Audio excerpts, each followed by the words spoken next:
안녕하세요. 내가 사는 주식이 미사일처럼 떡상하길 바라는 마음으로 미국 주식 사늘기 미사일TV입니다. 오늘 일을 끝마치고 미국 증시가 어떻게 끝났는지 한번 살펴봤습니다. 아주 오랜만에 3대 지수가 큰 폭으로 상승을 해준 날이었어요. 제가 며칠간 우리 나스닥은 사람 너무 들었다 놨다 한다고 했었는데 역시 그 변동성으로 오늘도 가장 큰 폭으로 상승을 했습니다. 이로 인해 오늘 나스닥은 1.67%, S&P 500은 1.41%, 그리고 유일하게 음전으로 시작했던 다우존스의 경우에는 양전했다가 다시 내려가면서 음전 조금 해주고 다시 상승하며 0.98%로 상승 마감했습니다. 오늘은 뭔가 나스닥보다 다우존스가 투자자들을 들었다 놨다 했었네요. 그럼 바로 다음 공포지수로 넘어가겠습니다. 대충 공포지수는 시장이 이틀 상승했다고 다시 올라와서 약 50쯤에 위치해 있는데요. 공포지수야 어차피 주가가 오르고 내릴 때마다 같이 움직이는 거니까 크게 신경 쓸 건 없다고 봅니다. 특히 지금과 같은 상황에서는 더욱더요. 공포지수가 보통 극도의 공포 구간인 10에서 20 정도까지 내려왔을 때 보조지표로 참고해서 매수를 고려해 볼 때만 이 공포지수는 유의미할 수 있다고 생각합니다. 제가 그냥 궁금해서 이 공포지수를 보는 CNN 사이트에서 찾은 자료인데요. 그냥 쉽게 공포지수 바로 밑에 다른 보조지표들이 있는데 그중 가장 첫 번째 자료입니다. S&P 500의 지수와 지수의 125일 이동평균선을 보여주는 자료인데요. 보는 관점에 따라서 다르겠지만 125일 이동평균선도 나름 지지, 저항 역할을 하고 있는 것 같습니다. 사실 저기에 100일, 150일 이동평균선을 갖다 놓고 저기서 지지되네요, 저기서 저항받네요, 이런 거 이야기해봤자 사실 큰 의미는 없다고 생각합니다. 하지만 스윙 매매나 부분익절 같은 것을 생각하시는 분들이라면 괜찮은 지표 중 하나라고 생각합니다. 제가 얼마 전 영상에서 보여드렸던 나스닥 차트의 단기 지지선들입니다. 당시에 2차 지지선이 뚫리면 3차까지, 그리고 3차가 뚫리면 전저점까지도 위험할 수도 있다, 당연한 말씀을 드렸었는데요. 신기하게도 2차 지지선까지 내려오자마자 주가가 다시 지지를 받고 상승을 했습니다. 잭슨홀 회의에서 오늘 밤에 있을 파월 의장의 말이 어떻게 나오느냐에 따라서 주가가 움직일 것이기 때문에 사실 예측은 무의미합니다. 그리고 이렇게 한번 맞았다고 해서 저는 차트 분석을 너무 잘합니다, 저만 믿고 따라오세요 라고 말씀드리는 것도 아닙니다. 장기 투자자라고 해도 저처럼 분할익절을 하지 않는 사람이 있는 반면 분할익절을 통해서 현금 보유 비중을 늘리는 분들도 계십니다. 그런 분들에게는 단기적 차트 분석이 어느 정도 도움이 될 수 있을 겁니다. 또한 이렇게 단기적인 주가 예측도 해보시는 것이 주식시장을 바라보는 시야를 더 넓히는 데 도움이 될 수 있으니 자주 연습해 보시는 것도 좋을 겁니다. 단, 너무 맹신하시면 안 됩니다. 그럼 오늘 어떤 소식이 있었는지, 그리고 오늘 있을 일에 대해서 한번 이야기해 보겠습니다. 우선 오늘 상승을 이끈 견인 역할을 한 것은 중국입니다. 미국과 중국은 매번 싸우고 견제만 하는 것 같아도 사실상 경제적으로는 뗄래야 뗄 수 없는 나라들입니다. 이번에 시진핑이 중국 경제 부양 정책을 위해 195조 원이라는 천문학적인 돈을 쓰기로 했습니다. 봉쇄 정책이며 미국이 인플레이션으로 고통받고 있는 게 재밌어 보였을 수도 있겠지만 중국 자체도 결국 속부터 썩어 문드러지고 있었던 것이죠. 중국이 살아나면 마찬가지로 미국도 경제적으로 플러스 요인이 될 수 있기 때문에 오늘 증시가 크게 상승했다고 생각합니다. 시진핑이나 바이든이나 선거를 앞두고 있기 때문에 둘이 계속 돈을 풀어대고 있죠. 바이든의 경우에는 학생들의 학자금을 탕감해준다고 합니다. 정치인은요, 민심을 얻으려면 사실 돈을 푸는 수밖에 없어요.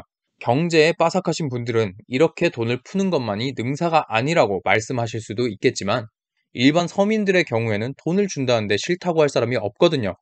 나중에 이 정책이 어떻게 돌아올지 생각하기보다는 당장 받을 수 있는 돈이 좋기 때문입니다. 저도 그렇고요. 집 살 돈도 없는데 누가 돈이나 줬으면 좋겠네요. 자, 각설하고 가장 중요한 것 중에 하나를 또 말씀드리겠습니다. 테슬라의 3대1 분할이 있었습니다. 얼마 전까지만 해도 다시 테슬라 가자 라고 외치고 있었는데 3대1 분할을 하고 나니까 많이 쪼그라들었죠? 하지만 저는 테슬라라면 지금 가격부터 시작해도 테슬라는 3년 안에 충분히 가능할 거라고 생각합니다. 테슬라 같은 회사의 주식이 분할을 해서 싸진다는 것 자체가 굉장히 큰 호재거리죠. 실제로 테슬라는 우리나라에서 최근 1년간 순매수 1위를 차지하고 있는 한국인에게 가장 사랑받는 주식입니다. 그런데 반갑지 않은 소식이 한 가지 있었어요.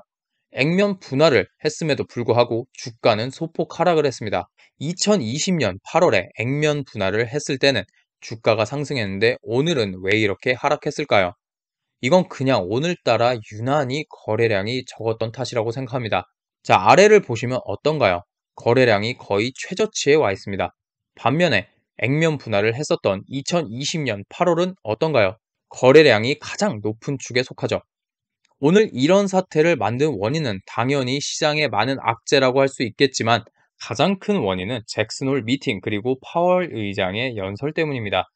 아시다시피 이렇게 인플레이션이 높아지고 있는 현재 진행형인 상황에 금리를 강하게 인상시키고자 하는 의지를 가진 연준의 파월 의장이 무슨 말을 할지 모르기 때문이죠.